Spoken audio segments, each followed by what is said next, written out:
Let's go back and read again, starting in verse 26.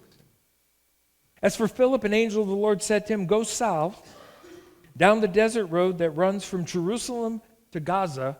So he started out, and he met the treasurer of Ethiopia, a eunuch of great authority under the Candace, the queen of Ethiopia.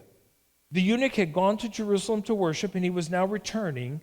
Seated in his carriage, he was reading aloud from the book of the prophet Isaiah. Now let me explain what's happening here. This is a very important individual who was not Jewish by birth, but had been drawn to the Jewish faith. He went to Jerusalem to worship. He was also very wealthy. You say, how do you know he was very wealthy? He had his own personal scroll of the prophet Isaiah. Those were valuable scrolls. They were handwritten. Only the most wealthy of individuals could afford that type of a scroll. Secondly, he is riding in a chariot or in a carriage of some type. Let's put it in modern terms.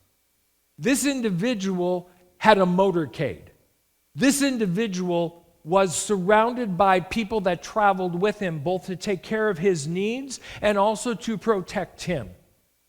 This individual had been to Jerusalem to worship, was now heading back to Ethiopia, had his own copy of a scroll of the prophet Isaiah that he must have purchased for considerable amount of money, whether he bought it in Jerusalem when he was there or he carried it with him. He was a believer in Yahweh. And now this man by the name of Philip, finally, after traveling 50 miles at the direction of an angel, finally gets a prompting from the Holy Spirit. Let's pick up the story.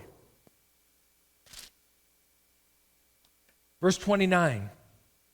The Holy Spirit said to Philip, "Go over and walk alongside behind the carriage." Now remember, this is a very influential man, very rich, very powerful, had an entourage around him. Philip is nothing more than a middle-class laborer of some kind. And the Holy Spirit says, now you go talk to that guy. Go up, I didn't say talk to him yet, he said, go up by the carriage. Which leads me to the second thing. Not only does flowing in Holy Spirit power require inconvenience, number two, obedience also requires courage. If you're going to obey the Lord, you're going to be inconvenienced, and your obedience also will require courage. Philip had to have courage to go up next to this chariot.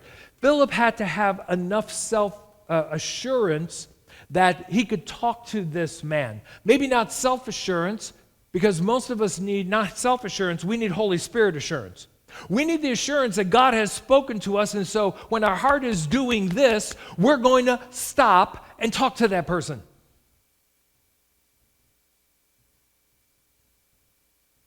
And that's what Philip did.